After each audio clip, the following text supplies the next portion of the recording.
आम तौर पर खत्म नबूवत की मौजू पर ये एक आयत ही तिलावत की जाती है, लेकिन ये एक आयत नहीं है। कुरान मजीद फुरकान हमीद की अगर तफसीली हिसाब से देखा जाए तो हजारों आयत जो खत्म नबूवत के मजमून को साबित करती है, और जिन आयात में वाज़े बयान फरमाया गया 40 आयात तो बिल्कुल वाज़े है, 400 आयात दलालतुन नस है। फिर इससे और ज्यादा बारीकी देखी जाए तो कुरान के अहकामात, सही बात यह है कि सारे अहकाम बताते हैं कि हुजूर आखिरी नबी है। सारी कुरान की आयात और अलामात बताती हैं कि हुजूर आखिरी नबी। वजह क्या है? सीधी सी बात है, कोई भी क्लास जब शुरू होती है, तालिब इल्म पढ़ रहा होता है, तो उस्ताद हमेशा कहता रहता है बेटे ये सबक इतना ही है, इससे आगे अगली क्लास में, अगली किताब में, अगले साल में। और यही हाल अंबिया का रहा।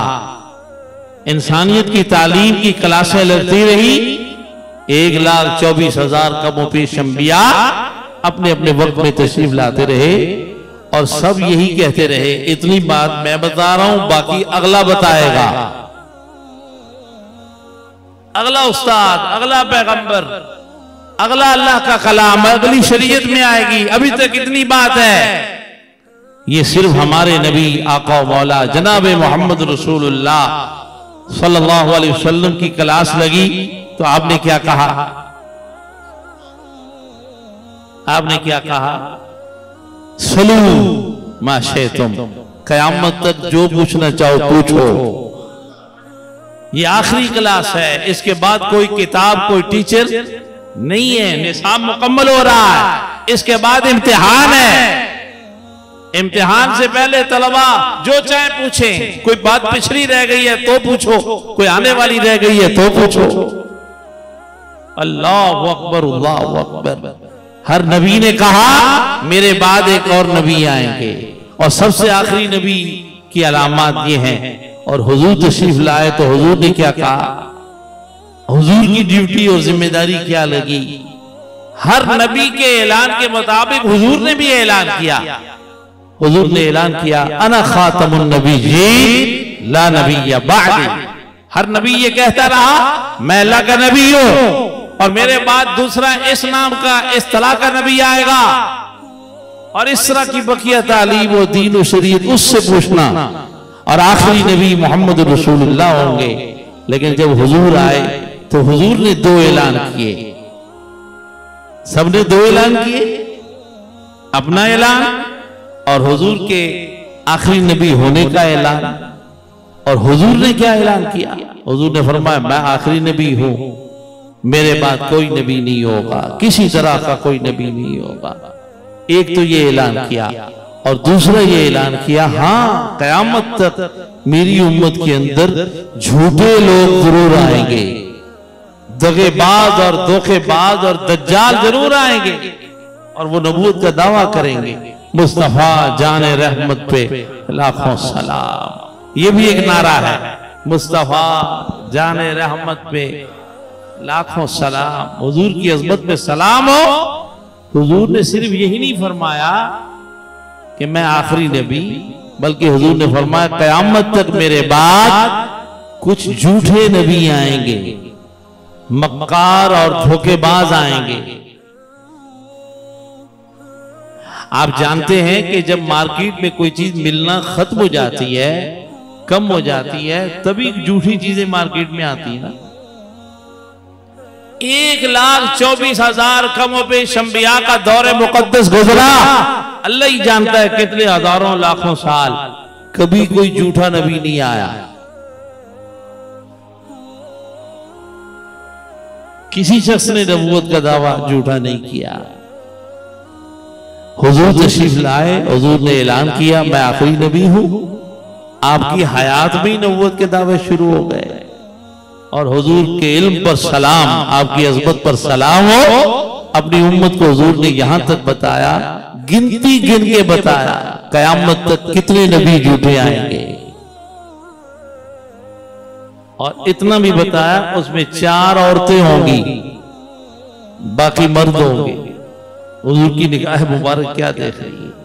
अब बताओ, जिस उम्मत के पैगंबर ने इतना बता दिया कि मैं आखिरी हूं, ये कह देना काफी नहीं था? फिर ये बताया कि धोखेबाज भी आएंगे, और फिर ये भी बताया उनकी तादाद इतनी है। बाद हदीस में 27 आई, बाद में 30 आई, बाद में 33 आई, बाद में 40 आई। उसकी मुख्तलिफ वजूहात हैं, तफसील है कि ये तादाद मुख्तलिफ क्यों है। उसकी वजह यह है कि कुछ लोग नबूवत का दावा करेंगे और उसी दावे में कुफ्र में मरेंगे, इसलिए उनकी तादाद अलग है। कुछ लोग नबूवत का दावा करेंगे और तौबा कर लेंगे, उनकी तादाद अलग बता दी, उनको शामिल कर लिया, तादाद बढ़ गई, दावा तो हुआ। और कुछ लोगों के बारे में गलत मशहूर भी हो सकता है, इसलिए मुख्तलिफ तादाद आई। बहरहाल रसूलुल्लाह ने तादाद भी बताई, और तादाद के साथ उसमें यह भी बताया उसमें औरतें इतनी होंगी, 4 औरतें होंगी जो नबूवत का दावा करेंगी। अगर फिर भी इस उम्मत में कोई उम्मती गुमराह हो जाए, इतना पढ़ने के बाद, इतना समझने के बाद, और फिर इतने जरूरी अकीदे के बारे में फिसल जाए, तो उससे बड़ी बदनसीबी और उससे बड़ी बदबख्ती क्या होगी। इतनी खुली और वाज़ेह बात। अल्लाह अकबर, अल्लाह अकबर। इंसान का ख्याल और तसव्वुर भी किसी और तरफ नहीं जाना चाहिए। अल्लाह को मंजूरी यही है कि अपने हबीब पाक सल्लल्लाहु तआला अलैहि वसल्लम पर नबूवत का इख्तिताम फरमा दे, तकमील फरमा दे। जिसने कायनात बनाई तो उसने पहला पैगंबर किससे पूछ के भेजा था?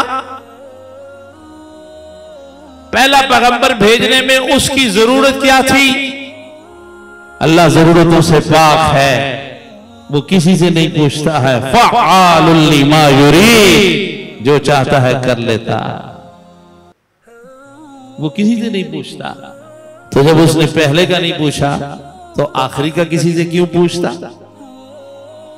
जब पहला उसकी मजबूरी नहीं थी भेजना, तो आखिरी भेजना भी उसकी मजबूरी नहीं है। जैसे उसने पहले अंबिया अपनी मर्जी से भेजे, तो इस नबी को उसने आखिरी भी बनाया तो अपनी मर्जी से बनाया। सुभान अल्लाह, सुभान अल्लाह, सुभान अल्लाह। मामूली बात नहीं है। हम इतने लोग जमा हुए सिर्फ एक बात समझने के लिए, कोई इतनी जरूरी बात क्यों है? मामूली नहीं है, बहुत जरूरी है। एक नबी का मकसद क्या होता है? एक नबी का मकसद अल्लाह की तरफ जाने का एक नया रास्ता, अल्लाह की तरफ से आने वाले पैगामात और तालीमात का नया रास्ता। अल्लाह अकबर, अल्लाह अकबर। बाद लिबरलिज्म लोगों ने कहा था, हजरत मौलाना शाह अहमद नूरानी रहमतुल्लाह तआला अलैह, अल्लाह उनकी कब्र पर करोड़ रहमत नाज़िल फरमाए। ये आज पाकिस्तान में जो इस कानून की इज्जत और तकरीम है और वो एक कानून का हिस्सा है, उसमें इन बुजुर्गों का बड़ा खून है, बड़ा वक्त है, बड़ी मेहनत है। हजरत से किसी ने कहा, हजरत साहब हैरत है, 1,24,000 कमों पेश पैगंबर आए और आपके बकौल अब जो आएगा वो झूठा है, गलत है। वो एक आधा अगर कोई झूठा बीच में आ भी जाता है तो इससे इतनी परेशानी क्या है? एक का क्या है? 1,24,000 के सामने एक। तो हजरत शाह नूरानी रहमतुल्लाह तआला अलैह की कब्र को अल्लाह नूरानी बनाए। फरमाया कि एक नबी के आने का तुम्हें पता ही नहीं कि फिर नबी क्या होता है। नबी के आने का मतलब अल्लाह की बारगाह का एक नया रास्ता, नया पैगाम, नया दीन, नया कानून, उसकी बारगाह से ताल्लुक का एक नया राब्ता। तो उस पर पूरा मुनहसर होता है। नबी वो वाहिद इंसान होता है जिसका हर कौल, जिसका हर फैसला, जिसकी हर बात अल्लाह की मर्जी होती है, अल्लाह का पैगाम होता है, और उसकी इताअत, उसकी गुलामी, उसकी इत्तिबा वो अल्लाह ताला की रजा का जरिया होता है। इस पर सब कुछ मौकूफ है। अगर किसी एक को इस तरह कबूल किया जाए तो आप समझ लें कि इसका नुकसान क्या होगा। एक नए नबी का मतलब नया खुदा। वो उस खुदा ने जो सारे नबियों का खुदा है उसने तो भेजा नहीं, बनाया नहीं। तो जो नया नबी, झूठा नबी आएगा वो यकीनन किसी नए खुदा के लिए आएगा, एक नई शरीयत, नए पैगाम के लिए आएगा। और आज तक जितने झूठे नबी आए, आखिर उनके पीछे भेजने वाले पीछे झूठे जो थे वो पकड़े गए। कभी यहूद थे, कभी नसारा थे। अब हमारे माशरे में जलसों के अंदर यहूदियों नसरानियों की ये बातें फीकी सी लगती, क्योंकि हम तो फिरका वारियत में इतने झगड़ चुके हैं और फिर आपस में लड़ने के इतने शौकीन हो चुके हैं। हाँ जी, तेज मिसाला खाएं तो हल्का मिसाला बहुत फीका लगता। तो अब यहूदियों नसरानियों की बातें हमें इतनी मजा नहीं देती। हालांकि हकीकत यह है कि पहले दिन से आज तक हमारे दीन को लूटने वाला अगर कोई हाथ है तो वो यहूदियों का हाथ था। इस दीन के पारे पारे करने में जितनी कोशिशें थी वो सब उन यहूद की थी। हत्ता के रसूलुल्लाह सल्लल्लाहु अलैहि वसल्लम के बाद नए नबी भी जो बना कर खड़े कर रहे थे वो सब उन्हीं का हाथ था और उनका मिशन था, उनका मकसद था कि इस पैगंबर से रुख फेरा जाए, एक नया पैगंबर मैदान में लाया जाए। नतीजा क्या निकलेगा कि नई शरीयत, नया दीन अपनी मर्जी से पेश कर सकेंगे और उस दीन से मुनहरिफ करके लोगों को इस असर रास्ते से गुमराह किया जा सके। मामूली बात नहीं है, बहुत बड़ी अहम बात है। कोई वजह तो है कि अल्लाह ने सारे नबियों से ये अकीदा रटवाया, याद करवाया, बयान करवाया और रसूलुल्लाह सल्लल्लाहु अलैहि वसल्लम ने इस अकीदे को इतना बयान किया, इतना बयान किया, इतना बयान किया कि आपको हैरानगी होगी। नबी करीम सल्लल्लाहु अलैहि वसल्लम ने अपने खुतबे में तो ये बात कही, वाज़ो नसीहत में तो ये समझाया कि मैं आखिरी नबी हूं, मेरे बाद कोई नबी नहीं आएगा। ये बात तो हुई। हुजूर मिसालें भी देते तो मिसालें ऐसी देते जिसमें खत्म नबूवत की मिसाल को शामिल फरमा देते। मिसालें भी देते तो ऐसी देते। हज़रत सैयदना अब्बास रज़ियल्लाहु ताला अन्हु हुजूर के चचा इस्लाम ले आए और इस्लाम लाने के बाद भी वो मक्का में रहते थे। उन्होंने रसूलुल्लाह सल्लल्लाहु अलैहि वसल्लम से इजाजत चाही कि आप अगर इजाजत अता फरमाएं तो मैं भी मक्का से मदीना हिजरत करके आ जाऊं। लेकिन अल्लाह के प्यारे हबीब सल्लल्लाहु अलैहि वसल्लम ने मना फरमाया। और वजह क्या बताई? हुजूर ने फरमाया, अब्बास, अल्लाह ताला ने तुम्हारे लिए ये फैसला किया है कि जिस तरह मैं अल्लाह के नबियों में आखिरी नबी हूं तो तुम मक्का से हिजरत करने वालों में आखिरी हिजरत करने वाले मुहाजिर बनो। अब आप हदीस पे गौर करें कि बयान तो ये करना था, उन्हें बताना तो ये था कि अल्लाह ने आपके लिए फैसला किया है कि आप मक्के के आखिरी मुहाजिर होंगे, सबसे आखिर मक्का से हिजरत आपने करनी है। ये अल्लाह ने आपके लिए फैसला किया हुआ। बात इतनी सी करनी थी, लेकिन हुजूर ने उनके साथ ये बात कैसे बयान की? मिसाल, ऐ अब्बास, मेरे चचा, अल्लाह ताला ने आपको मक्के का उस तरह आखिरी मुहाजिर बनाया है जिस तरह मुझे सारे नबियों में आखिरी नबी बनाया। हजारों मिसालें मुतवातिर हदीस, मशहूर हदीस से, सही हदीस से हुजूर किसी को कुछ बयान करना चाहते तो उसमें खत्म नबूवत की मिसाल अता फरमाता। अल्लाहु अकबर, अल्लाहु अकबर, अल्लाहु अकबर।